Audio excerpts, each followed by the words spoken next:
ይሄ መልእክት ለኢትዮጵያ ሕዝብ ነው። እኔ ውድድሩ የቀረው 4 ቀን ነው፣ ግን እኔ አልወዳደርም።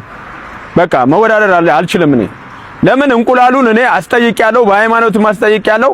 ሲህር ነው፣ ድግም ተሰርቶበታል፣ መተት ተሰርቶበታል ተብያለሁ። በእንደዚህ አይነት ነገር ደግሞ እኔ አልጫወትም። If you've been wondering how you're going to watch the fight on August 29, I got you covered.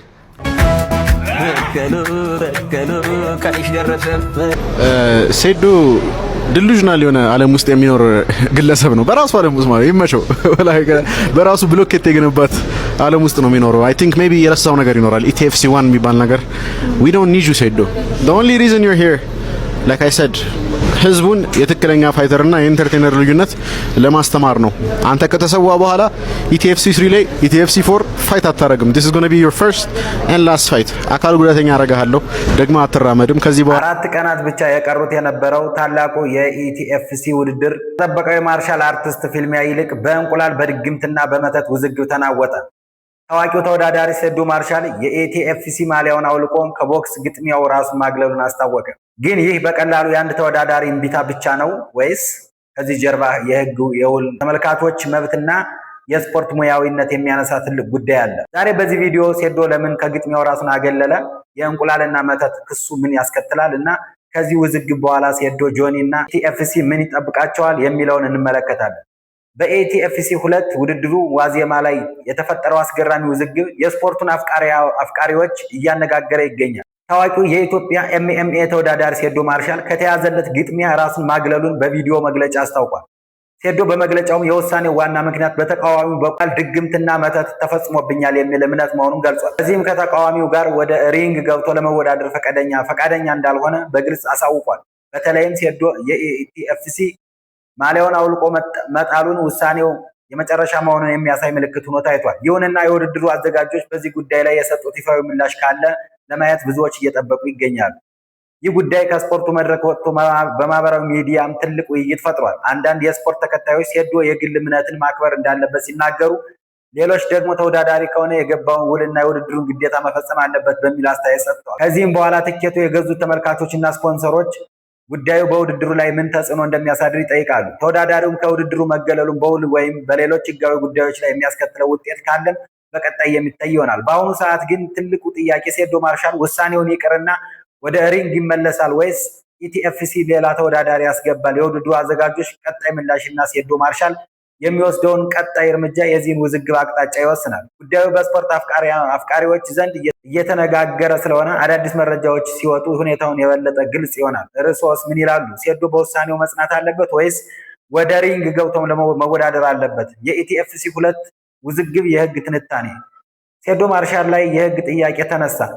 ኢቲኤፍሲ 2 ድርን ተከትሎ የተፈጠረው ውዝግብ እየጨመረ ነው። ተወዳዳሪው ሴዶ ማርሻል ከውድድሩ ራሱ ማግለሉና ስለ ተቃዋሚ የሰጠው አስተያየት የህግ ጥያቄ አስነስቷል። ጠበቃ ሰብለ አሰፋ ስለ ጉዳዩ ህጋዊ እይታ አብራርተዋል። ጠበቃዋ ምን አሉ?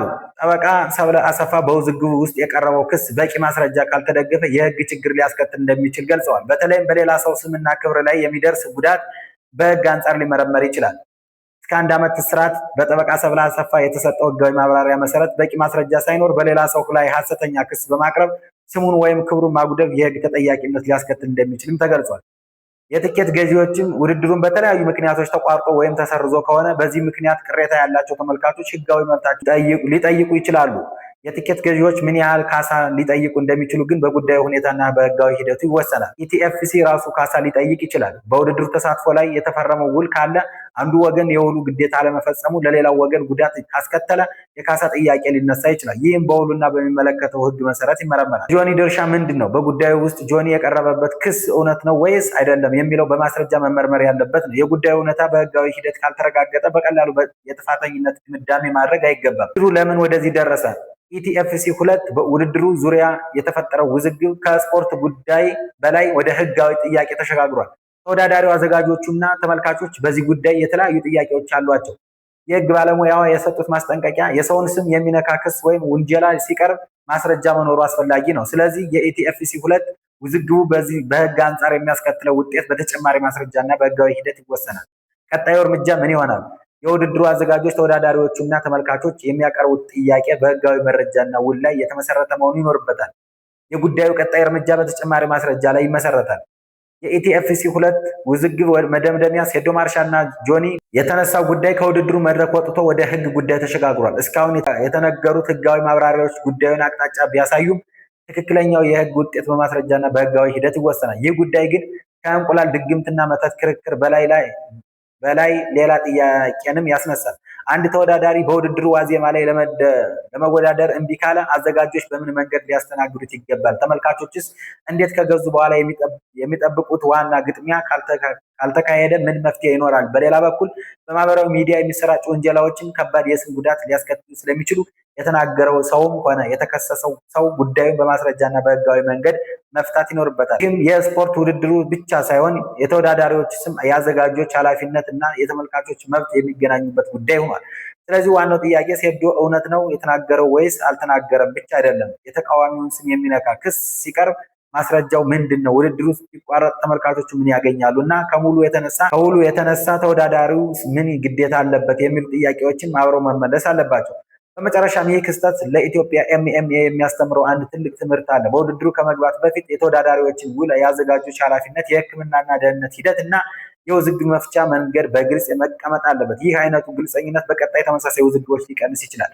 በመጨረሻም የኢቲኤፍሲ 2 ውዝግብ ከአንድ ኤምኤምኤ ግጥሚያ በላይ የሆነ ጥያቄ አስነስቷል። የሴዶ ማርሻል ውሳኔ በጆኒ ላይ የቀረበው ክስ፣ የኢቲኤፍሲ አዘጋጆች አቋምና ትኬት ገዢዎች ጥቅም፣ በቀጣይ የሚሰጡ ምላሾች የጉዳዩን አቅጣጫ ይወስናሉ። እውነታው በማስረጃ እንጂ በወሬ መወሰን የለበትም። ማንም ሰው ጥፋተኛ ነው ተብሎ ከህጋዊ ሂደት በፊት መፈረጅም አይገባም። አሁን የሚጠበቀው የኢቲኤፍሲ አዘጋጆች ምላሽና የሴዶ ቀጣይ እርምጃ ነው። እርሶስ ምን ይላሉ? ሴዶ በውሳኔው መጽናት አለበት ወይስ ወደ ሪንግ ገብቶ ወይም ወደ ሪንጉ ተመልሶ ግጥሚያውን ማድረግ አለበት? አስተያየታችሁን ከታች በኮሜንት ያሳውቁን። ቪዲዮ ላይክ ማድረግ፣ ሼር ማድረግ እና ለተጨማሪ ዜናዎችን ሰብስክራይብ ማድረጋችሁን አትርሱ። እናመሰግናለን።